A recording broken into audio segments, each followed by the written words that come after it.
El Señor nos dio dos mandamientos principales en los cuales se resume toda la justicia de Dios que nosotros podemos cumplir. ¿Saben cuáles son? Amar al Señor con todo nuestro corazón, toda nuestra mente y todas nuestras fuerzas, ¿verdad? Pero también el segundo mandamiento es amar al prójimo como a uno mismo. ¿Y qué es el prójimo? Pues la persona igual a nosotros, aquella que tiene igual, con la que tenemos igualdad. Pero hay un comentario que he escuchado y que me da mucha risa, y es que hay prójimos muy difíciles de amar. ¿Usted conoce algún prójimo muy difícil de amar? Que usted dice: "Ay, esta persona ya empezó con sus comentarios, ya empezó a decir esto", o de repente mujeres o hombres se levantan muy temprano, a eso de las 6 de la mañana o más temprano, a las 4 o 5, cuando todavía no sale el sol, y escuchan una escoba de esas, de las escobas, de las amarillas, que hacen mucho ruido, y es la vecina. Y ya vio usted que la vecina empezó a echarle la tierra para su casa. O por ejemplo, sábado en la noche, no sé cuántos vivieron esa experiencia el día de ayer, que empieza una música muy fuerte a eso de las 9 de la noche y se termina ya en las horas de la madrugada. ¿Cuántos tuvieron esa experiencia anoche? ¿Verdad? ¿Verdad? Pues imagínense, yo, y los que saben dónde vivo, saben que hay un local de fiestas a un lado, gracias a Dios, y no sé si ya me acostumbré o si tengo el sueño muy pesado, pero nunca me despierta. En fin, nos encontramos con gente difícil de amar, pero también hay cuestiones bastante serias. Hay papás que se sobrepasaron con los hijos. Hay hijos que le han pagado muy mal a los papás. Hay esposos que no han respondido con el amor que debieron haber respondido. Hay situaciones bastante duras. Muchas envidias en los trabajos, muchas gente que mete el pie, compañeros que lo quieren ver a uno caer, en fin, gente que debería de ser compañero, compartir el sentir, parece que hay un odio, hay un rencor. Hay prójimos difíciles de amar, ¿verdad? Hay prójimos que sí son muy difíciles de amar, pero ocurre un tema en el Señor, en la nueva vida en Cristo, es decir, cuando ya hemos empezado una vida a caminar con Jesús, donde Él nos ha hecho nacer de nuevo, el perdón no es opcional. Diga conmigo, el perdón no es opcional. Ahora dígale a la persona de un lado, pero dilo convencido, porque no te escuché convencido. Dilo convencido. Es difícil perdonar, es difícil. Y quiero decirle desde un primer momento, no es fácil perdonar. No le estoy diciendo que todo es color de rosa, no le estoy diciendo que el dolor va a desaparecer, no le estoy diciendo que es algo natural el perdonar, porque veremos que el perdón no es natural, el perdón es antinatural, pero es parte del reino, que ahorita lo veremos. Hay una historia que dice que hubo un gran rey que un día promulgó una nueva ley. Les dijo: cada uno de los ciudadanos del reino puede presentarme a la persona que lo ofendió, y si tiene argumentos suficientes para acusarlo, usted va a determinar el castigo para esa persona. Entonces, esta nueva ley se promulgó por todo el reino, se empezó a escuchar de boca en boca, y pues imagínense, cada uno empezó a pensar, bueno, ¿quién me ha ofendido? Y empezaron a pensar, no, pues en el vecino, el compañero de trabajo, en el amigo, algunos, pues en el esposo, en la esposa, algunos otros dijeron, pues ese que está en la iglesia, que algunas dijeron, pues es que mi suegra cuando viene dice cosas muy fuera de lugar. En fin, cada uno pensó en aquel que lo habría ofendido. Y llegó por fin el día de la audiencia en el que se haría el juicio masivo. Y empezaron a pasar uno tras otro eh, de los ciudadanos que tenían algo a alguien a quien acusar. Estaba programado el juicio para un día. Fueron 4 días ininterrumpidos donde el rey estuvo escuchando a las personas. Al final, el rey les decía, señálame a la persona que te ofendió. De modo que estaban en un gran auditorio y de repente, al final, todos habían apuntado a todos en algún momento. Todos habían recibido ah, no sé cómo llamarle, pero todos habían sido apuntados ya, pues, el señalamiento. El punto fue que ya al final de todos estos 4 días, por fin el rey les dice, a ver, hay que hay de dos, hay nomás dos opciones. O a todos los castigo y los mando a la, a la, a la horca, o se empiezan a perdonar entre ustedes porque si no me voy a quedar sin ciudadanos del reino. Entonces hay de dos, o todos se ahorcan o todos se empiezan a perdonar, porque si no el reino va a dejar de existir.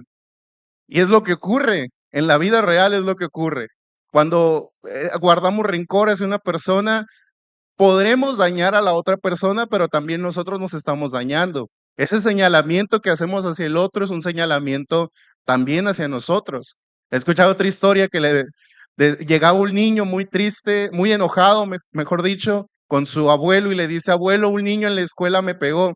Y el abuelo le dice, bueno, pues aviéntale un carbón encendido. Y le dice, abuelo, pero ¿cómo voy a hacer eso? Pues así es el rencor. Lo agarras y te empieza a quemar la mano. Antes de que tú lo puedas lanzar, tú ya te estás quemando. Ya conmigo, ya te estás quemando. ¿Cuántos han estado en esa posición? Yo sí, el enojo es real. El enojo es real. Así que aquí Pablo en el capítulo 4 de Efesios, en el versículo 17, nos está presentando la necesidad y el mandato de perdonar a las demás personas. Dice, antes sean benignos unos con otros en la Reina Valera, misericordiosos, perdonándose unos a otros como Dios también los perdonó a ustedes en Cristo. Quiero desarrollar esta predicación en 5 puntos. El primer punto, bueno, antes de eso, eh, yo sé que uno de los argumentos principales para decir, bueno, no puedo perdonar, son las emociones. Cuando uno está muy, muy enojado, uno no entiende de razones, uno no razona. Y hay de dos, o uno se deja llevar por el pensamiento, por la calma, por la razón, o uno se deja llevar por la emoción. Pero ¿cuántos de ustedes han tomado decisiones de las cuales luego se arrepienten? Es una realidad. Uno llega a decir cosas catastróficas. La cuestión es que las palabras no se pueden borrar. Una vez que se dicen, te puedes disculpar, puedes pedir perdón, pero el daño ya fue hecho, ¿verdad? Y nos queremos arrepentir de eso, pero no hay vuelta atrás. Las cosas se dicen y dañan, hieren y no hay vuelta atrás. Y si alguna vez yo le he lastimado a usted, le pido perdón. Cada uno de nosotros debe de aprender a perdonar y también a pensar. Hay un principio antes de los 5 puntos que le quiero compartir. Tu forma de pensar define tu corazón. El pensamiento puede más que la emoción. Romanos capítulo 12, versículo 2 nos dice, renuévense, sean transformados por medio de la renovación de su entendimiento para que sean capaces de entender cuál es la buena voluntad de Dios, que es agradable y que es perfecta, ¿verdad? En la nueva traducción viviente me gusta como lo dice. No imiten las conductas ni costumbres de este mundo, más bien dejen que Dios los transforme en personas nuevas al cambiarles la manera de pensar. Entonces aprenderán a conocer la voluntad de Dios para ustedes, la cual es buena, es agradable y es perfecta.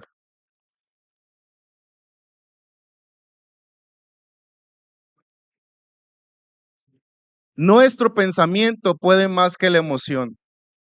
Ahorita, si tú no estás pasando por una crisis, es un excelente momento para que empieces a trabajar tu mente, para que la empieces a construir. Hay una virtud de las personas que sobrepiensan mucho, que se anteponen a la situación. Si tú ya sabes que te vas a enfrentar a una persona complicada, yo te recomiendo, mentalízate, mentalízate. ¿Cuántos de ustedes ya tienen ubicados en su vida a los prójimos difíciles de amar? ¿Cuántos de ustedes ya dicen, pues es esta persona o no? Soy el único que los tiene ubicados. Soy el único que los tiene ubicados. Prepárate. Antes de hablar con esa persona, antes de interactuar con esa persona, piensa. Y hoy te voy a dar 5 cosas las cuales debes de pensar. 5 cosas las cuales debes de pensar antes de enfrentarte a un prójimo difícil. ¿Ok? Primeramente, primer cosa en la que debes de pensar. En Cristo tú eres diferente. En Cristo tú eres diferente. El versículo 17 de Efesios capítulo 4, que es el que es la sección que estamos leyendo, Pablo está diciendo en la Reina Valera, esto pues digo y requiero en el Señor, que ya no anden como los otros gentiles, diga como los otros, que andan en la vanidad de su mente. Aquí Pablo hace una distinción, dice los otros gentiles. Los efesios eran personas gentiles, es decir, eran personas no judías. El que no tenía la nacionalidad judía se le llamaba gentil. Pero Pablo les dice, esas personas que lo rodean, aunque comparten con ustedes el lugar de nacimiento, no comparten con ustedes la identidad. Hay un los otros y también hay un nosotros. Hay una distinción que Pablo está diciendo. Hay un los otros y hay un nosotros. No sé qué amistades tiene usted, pero yo sí tengo muchas amistades que no son cristianas y ellos, yo sé qué es lo que me dirían si yo les cuento algún problema alguna rencilla que tengo, algún problema con alguien, me dirían, no, pues es que tú tienes la razón. Tú no debes de dar tu brazo a torcer. Tú tienes razón, es cierto. Por el otro lado dirían, mira, no está bien el guardar rencor, pero creo que es válido. O sea, creo que lo que te hizo es demasiado malo. Creo que está bien que guardes un poco de rencor. Tal vez no lo van a decir tan estructurado, pero sí lo van a sugerir. Pues mira, no van a decir directamente págale mal y diente por diente, pero sí lo van a sugerir. La venganza, el rencor, es algo políticamente incorrecto, pero bien aceptado. Lo voy a volver a repetir. El rencor y la venganza son políticamente incorrectos, pero son bien aceptados. ¿Alcanza a ver la diferencia? Obviamente que nadie va a decir el rencor es bueno y nadie va a decir la venganza es buena, pero aún así en la sociedad está bien aceptado eso. ¿O qué acaso nunca he escuchado el dicho, la venganza es un plato que se sirve frío? En películas lo escuchamos, no sé si en canciones. Ahorita que me acuerdo de las canciones, no sé qué canciones escuchará usted, pero ahí en mi trabajo escucho de todo. Y la mayoría de las canciones de amor no son de amor, sino que son de desamor, donde dejan caer toda la ira sobre la otra persona. Pero bueno, simplemente lo que le quiero hacer ver es que en la cultura de los otros existe la aceptación hacia la venganza y hacia el rencor. Pero Pablo aquí les dice, no se comporten como los otros, que andan en la vanidad de su mente. Y eso lo conectamos con el versículo que acabamos de leer de Romanos 12:2. Transfórmense por medio de la renovación de su mente. Tal vez usted me dirá, hermano, para mí es muy difícil. Yo no puedo perdonar, no se me hace fácil. Le hago una pregunta.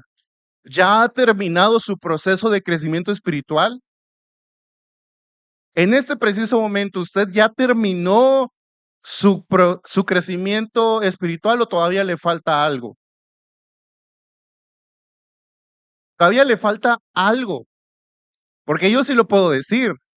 Todavía me falta mucho de crecimiento espiritual. Y no porque sea yo, porque el apóstol Pablo mismo lo dijo, no pretendo haberlo alcanzado ya todo, sino que prosigo a la meta para tratar de alcanzar aquello para lo que fui alcanzado primeramente.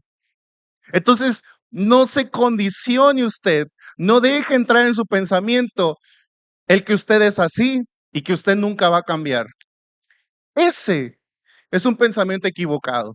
No sé usted bajo qué evangelio viva, pero yo vivo en un evangelio de nuevo nacimiento. Yo vivo en un evangelio que incluye la santificación, que es la transformación progresiva de la persona. No, no acepte que usted siempre va a ser así. Cambie.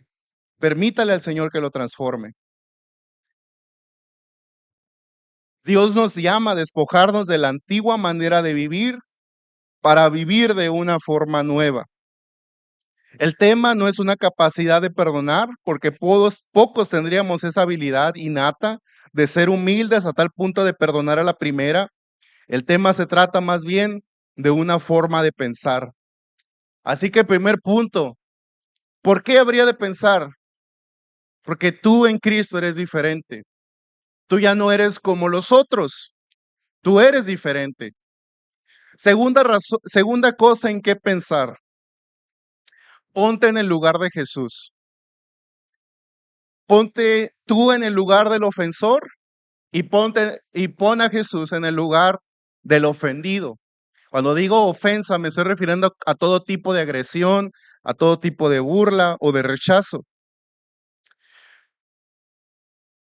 Isaías 53 del 1 al 10, que ahorita mi hermana Susi lo leía, dice, dice Jesús mismo: ¿quién ha creído en nuestro anuncio y sobre quién se ha manifestado el brazo de Jehová? Subirá cual renuevo delante de él, como raíz de tierra seca. No hay parecer en él, ni hermosura. Le veremos más sin atractivo para que le deseemos. No porque no tuviera atractivo, sino porque quedó desfigurado de la golpiza que recibió. Despreciado y desechado entre los hombres, varón de dolores, experimentado en quebranto. A ver, despreciado, desechado, varón de dolores, experimentado en quebranto. Usted dirá, eso no aplica para mí, porque yo no fui un soldado romano que lo golpeó en la cruz. Eso no aplica para mí, porque yo no soy un sacerdote judío que lo acusó para que lo llevaran a la crucifixión. Eso no aplica para mí. Pues tal vez lo siguiente sí aplica para mí.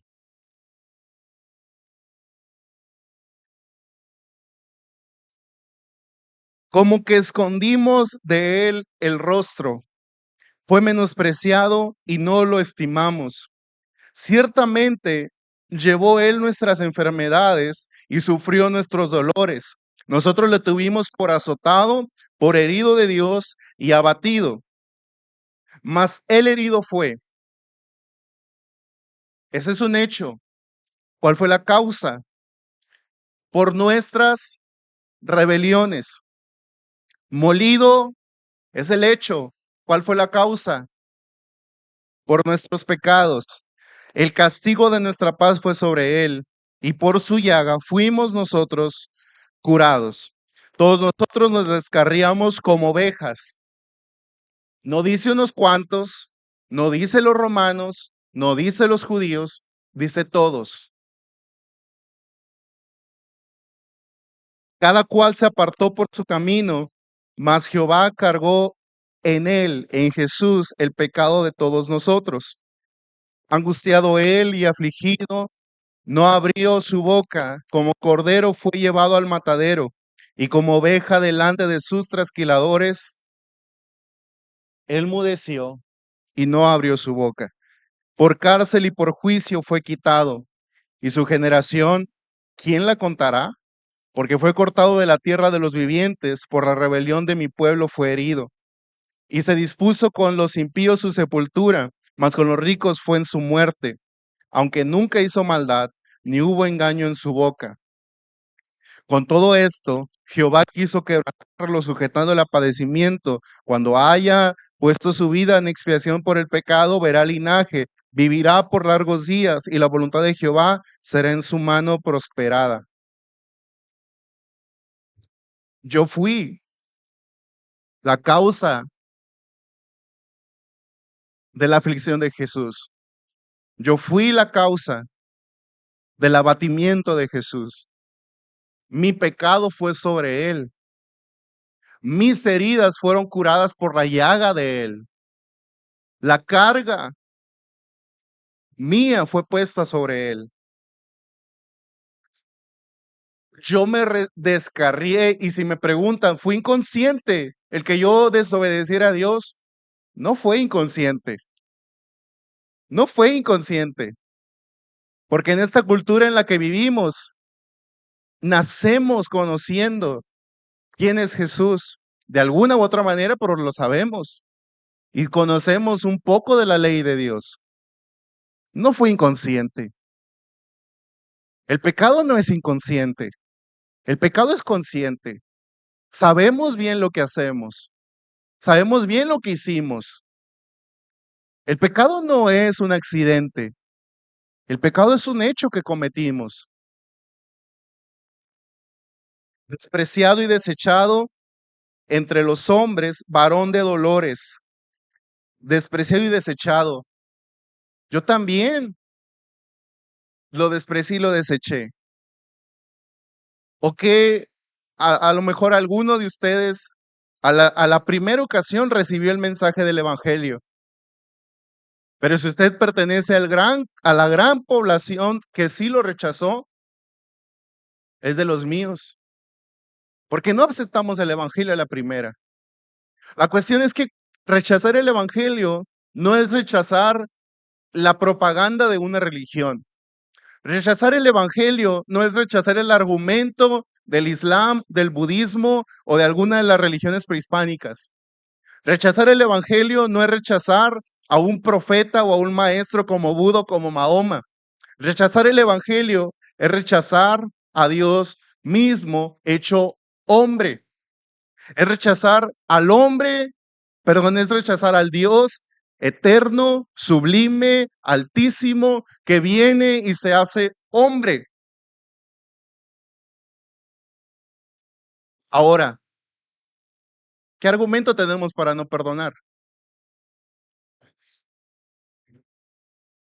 Jesús no solo dejó su gloria en el cielo, sino que se rebajó al mismo nivel nuestro. Pero no solo eso, sino que en humildad, amor y perdón fue a la cruz, fue a morir, y fue a morir de la forma más humillante, más despreciable, que es la crucifixión. Y murió en soledad. Uno podría pensar que ahí en la crucifixión todos los judíos que conocían Isaías 53 estaban de rodillas en la cruz diciendo: Maestro, gracias por tu sacrificio. Señor, te amamos por lo que tú has hecho en la cruz. Señor, gracias por esa preciosa sangre. Podríamos pensar eso, pero no. La gente que estaba en ese lugar estaba burlándose de él, escupiendo su rostro, retándole: pues bájate de la cruz si muy poderoso eres.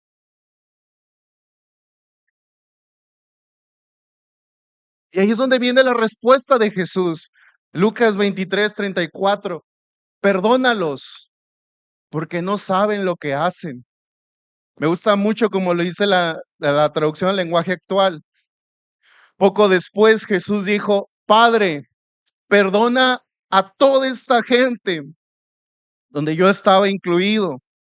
Ellos no saben lo que hacen. Mientras los soldados hacían un sorteo para ver quién de ellos se quedaría con la ropa de Jesús. Perdónalos porque no saben lo que hacen. Perdónalos porque no saben lo que hacen. Aunque no estuvimos en ese momento, hoy, hace no mucho tiempo, o inclusive hasta el día de hoy, seguimos rechazando ese llamado. Tal vez hace algunos años nos hablaron de Cristo y le dábamos largas a las personas. a ese papá, a esa mamá, a esa persona en la calle, a ese vecino, a ese pastor que nos estuvo hablando de Jesús y le decíamos, después, después, después. Pero lo que movió el corazón de esos hombres al hablarte de Jesús es lo mismo que motivó a Jesús a decir estas palabras en la cruz del Calvario. Segunda de Corintios 5:20, nosotros rogamos en el nombre de Jesús, reconcíliense con Dios. Uno podría pensar que Jesús en ese momento pensaría, voy a dejar caer toda mi ira sobre esta humanidad.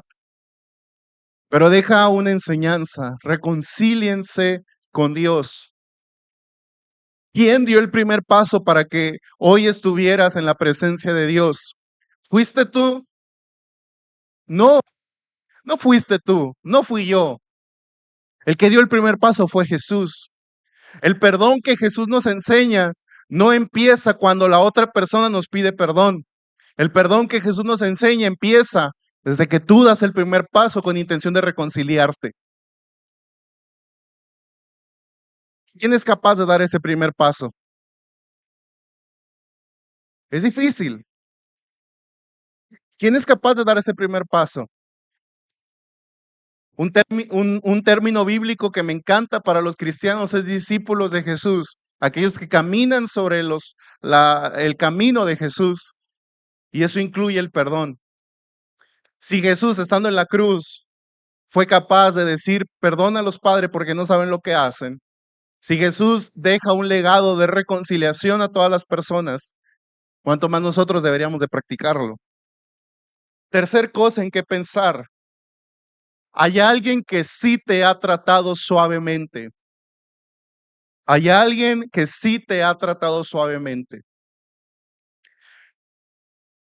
Uno de los argumentos, y es muy válido, ojo, aquí hablo como persona común, desde la razón humana, es muy válido este pensamiento. No es el correcto, les anuncio, pero es muy humano y es muy válido. A mí nadie me ha tenido consideración. A mí nadie me ha tenido misericordia. A mí nadie me ha tratado con dulzura. A mí me tocó un papá que ni una palabra de cariño. A mí me tocó un maestro que se sobrepasó. A mí me tocó una iglesia que me lastimó.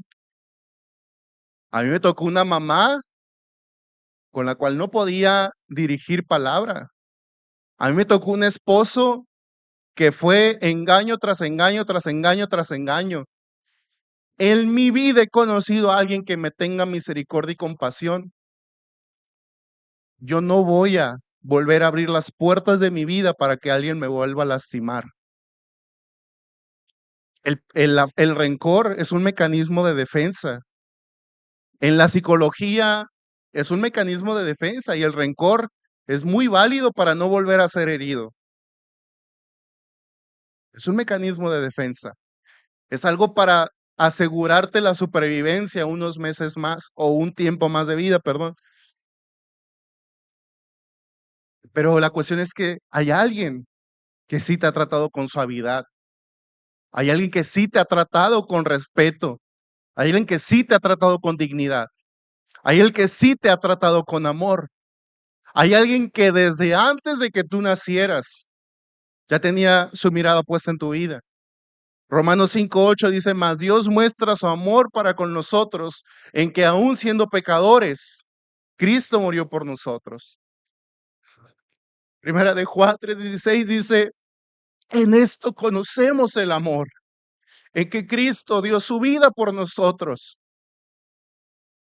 Hay alguien que sí te ha tratado con dulzura. Hay alguien que sí te ha tratado con amabilidad. Hay alguien que sí te ha tratado con amor y con compasión. Y hoy te está pidiendo, haz lo que yo hice contigo. Haz lo que yo hice contigo.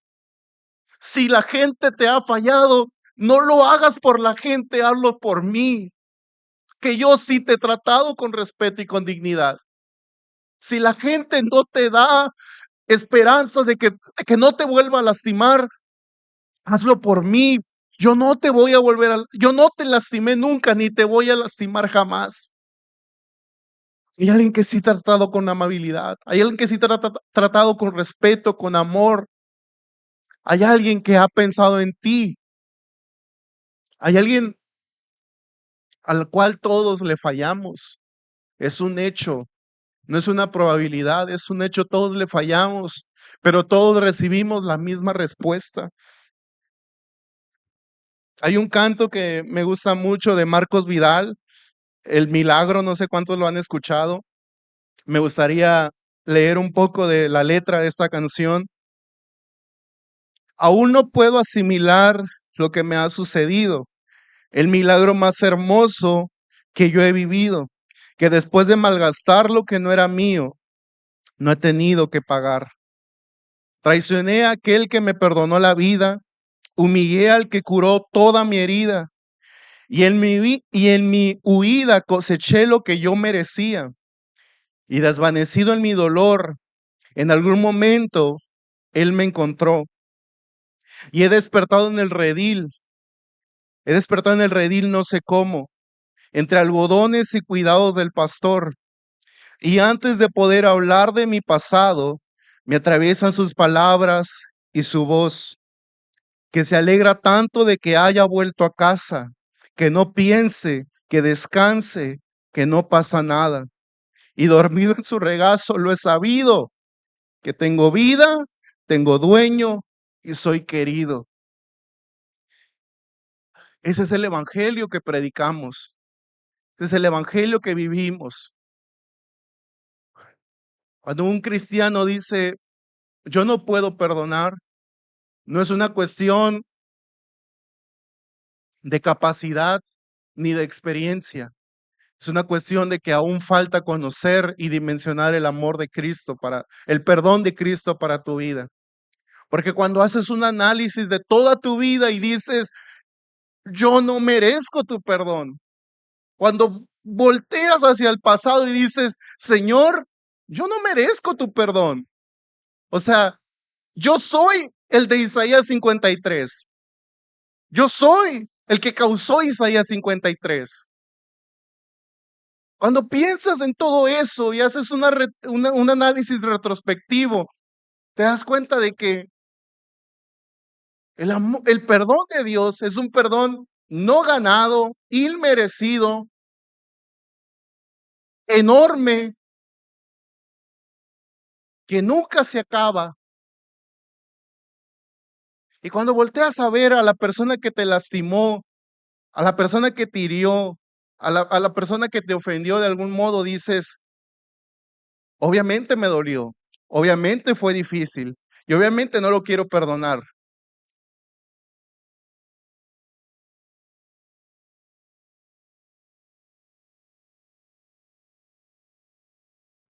Obviamente que no lo quiero perdonar, pero si aquel al que yo herí y yo lastimé, sí me perdonó, siendo yo como soy, haciendo lo que yo hice, creo que, creo que lo que la persona me hizo termina siendo insignificante en comparación.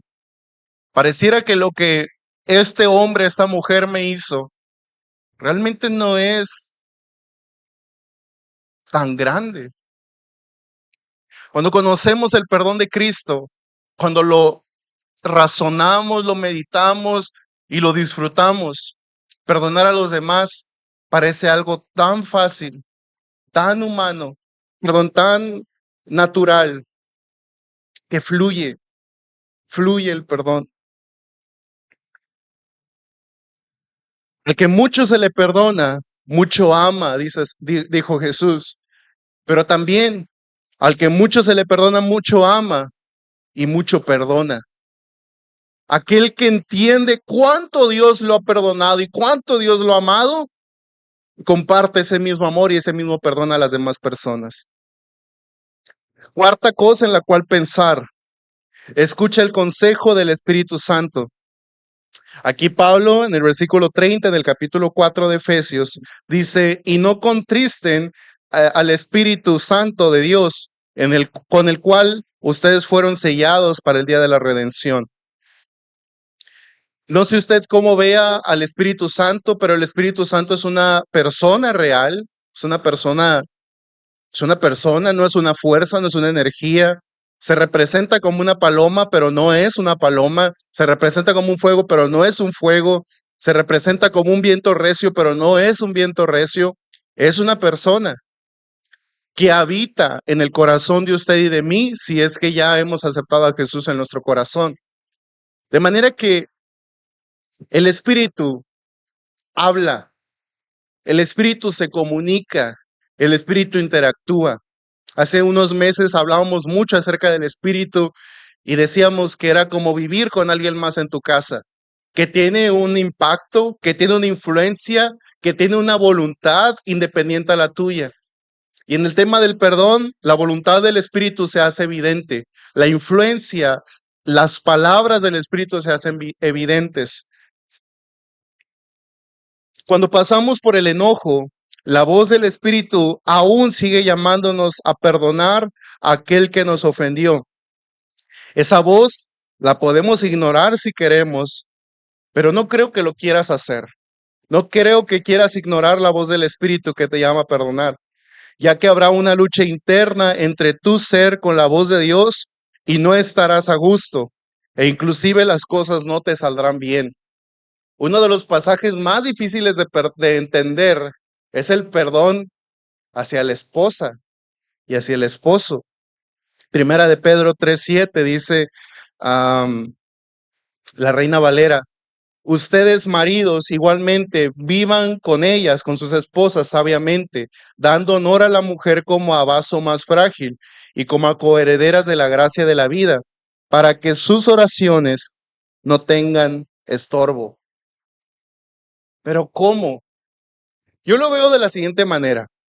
Cuando nosotros estamos pidiéndole algo a Dios, pero no estamos con un carácter adecuado para recibir la respuesta de Dios, Dios no va a responder esa oración. Cuando nosotros estamos ahogados, intoxicados por el enojo, por la ira, Dios no va a responder una petición, no porque no seamos dignos, sino porque no haríamos buen uso de esas respuestas de Dios. Me pongo a pensar, si Dios hoy contestara todas mis peticiones, estando yo enojado con alguien, hablando específicamente del enojo, estoy seguro que Dios no respondería. Debe de haber un acuerdo interior entre tu persona y la persona del Espíritu Santo. ¿Has ido a una casa donde tú llegas, nadie te contó nada, tú no sabes cómo está la situación de esa casa, pero tú sientes un ambiente pesado porque antes de que tú llegaras hubo una pelea ahí? ¿Te ha tocado llegar a una casa en donde tú dices, no sé qué pasaría, pero algo pasó? Hay un ambiente pesado aquí. Las sonrisas no salen, la amabilidad no fluye, el ambiente tranquilo no se ve. Entendiendo que nuestro hombre interior es una casa y hay un desacuerdo entre tú y el Espíritu Santo, ¿qué ambiente crees que va a haber en tu vida si hay un desacuerdo? Si el Espíritu te está llamando, perdona, perdona, perdona, perdona, pero tú por el otro lado estás rencor, rencor, rencor, rencor, enojo, frustración, dolor, ¿cómo irá a estar esa casa?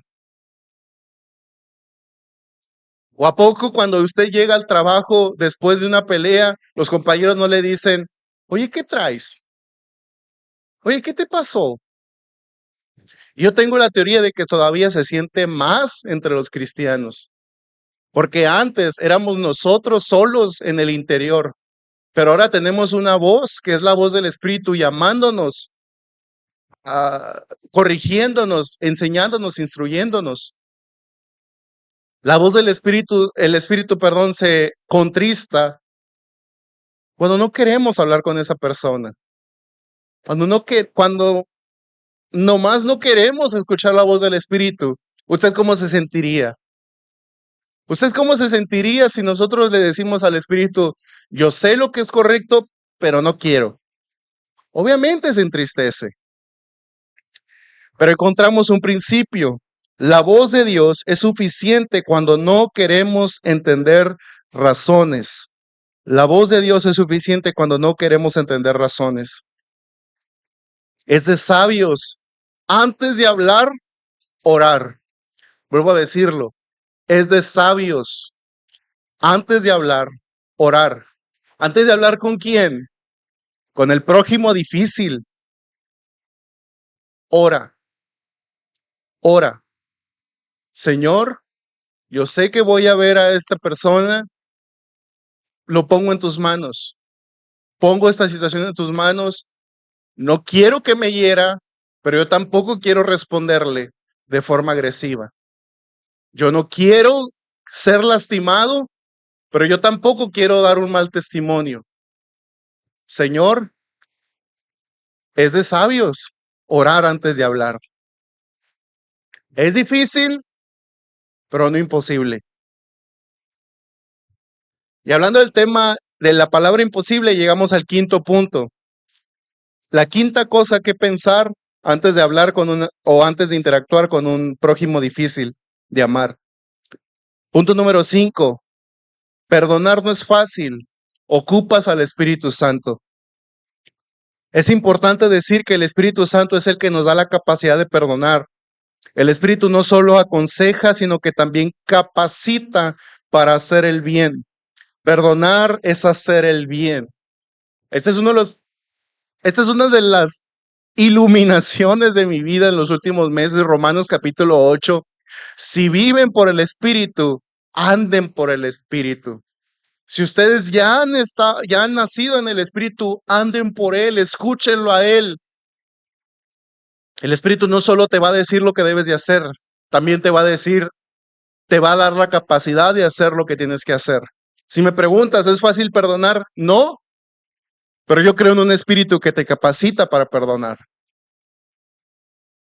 Como les decía hace unos momentos, el perdón desde la psicología, el rencor desde la psicología, no es tan, tiene su sentido, tiene su razón de ser, tiene su función, evitar que nos vuelvan a dañar. Tiene su razón de ser. Habrá un psicólogo que diga, no, pues sabes que es necesario perdonar y muchos lo promoverán, pero tiene su razón de ser.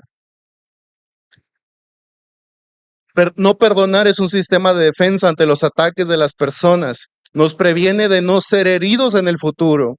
No es natural para nosotros perdonar. Necesitamos el poder y la libertad del Espíritu Santo. Cristo cambia nuestra identidad de heridos y nos da una identidad de sanos y de sanadores. Gálatas 5, 22 y 23, en la Reina Valera dice, mas el fruto del Espíritu es el amor, es la paz, es el gozo, la paz, paciencia, benignidad, bondad, fe, mansedumbre, templanza. Contra tales cosas no hay ley. El perdón, entiendo que se compone de algunos de estos componentes del fruto del Espíritu. El perdón necesita amor, necesita paciencia, necesita mansedumbre y necesita mucha templanza, mucho dominio propio. En la traducción del lenguaje actual dice lo siguiente: en cambio, el Espíritu de Dios nos hace amar a los demás. Nos hace amar a los demás. A los prójimos difíciles de amar, también nos hace amarlos. Estar siempre alegres y vivir en paz con todos. Nos hace ser pacientes y amables y tratar bien a los demás. No tener confianza, tener confianza en Dios. Ser humildes y saber controlar nuestros malos deseos. No hay ley que esté en contra de todo esto. Es importante decir que cuando oremos, no estamos haciendo lo que hace cualquier religión, que es un autoanálisis, es hacer una catarsis o es tratar de conectar con energías superiores. No se trata nada de eso. No es una meditación al modo del tiempo moderno. Orar es hablar con una persona. una persona real, una persona que tiene capacidad de aconsejarte, pero a diferencia del consejo humano, es un consejo sabio en totalidad. Y a diferencia de las demás personas, el Espíritu nos hace entender razones cuando no podemos entender razones. El Espíritu sí nos hace entender razones. La voz de Dios es suficiente cuando no queremos entender razones. Y orar antes de hablar es de sabios. Venir a la intimidad calma el enojo. Así que resumo estos 5 puntos en lo siguiente. Si gusta ir pasando el grupo de alabanza. Perdona porque Dios te ha hecho una nueva persona. Tú ya no perteneces al grupo de los otros. Tú perteneces al reino de Cristo. Tú eres un hijo de Dios. Vive como tal. Punto número 2. Perdona porque Jesús te perdonó primero. Es cierto que tal vez nadie te haya mostrado misericordia, pero hay alguien que sí lo hizo y ese es Jesús. Perdona porque el Espíritu Santo te da la libertad del rencor para hacerlo. Esta es una de las bendiciones más grandes que el Espíritu te puede dar, liberarte del rencor. ¿Cuántos han sentido como que una mochila pesadísima se les ha caído de los hombros viniendo a la presencia de Dios? ¿Cuántos han sentido esa libertad que el Espíritu les da viniendo y diciéndole, Señor, yo no puedo perdonar, veo a esta persona y me dan náuseas, Señor, sana mi corazón. Esa persona no me va a pedir perdón. Esa persona no va a intentar reconciliarse conmigo. Esa persona no va a hacer las paces conmigo, aunque yo sí quiera. Sana mi corazón. ¿Cuántos han recibido esa sanidad? Es real, porque Dios sana, Dios restaura. Y ahora nuestra fe en el tema del perdón no es si la otra persona acepta su culpa. Nuestra esperanza cuando ofrecemos el perdón no es si la otra persona nos corresponde siendo amable con nosotros. Ahora nuestra esperanza es que Dios nos sana, Dios nos libera y Dios nos llena de su amor. Amén.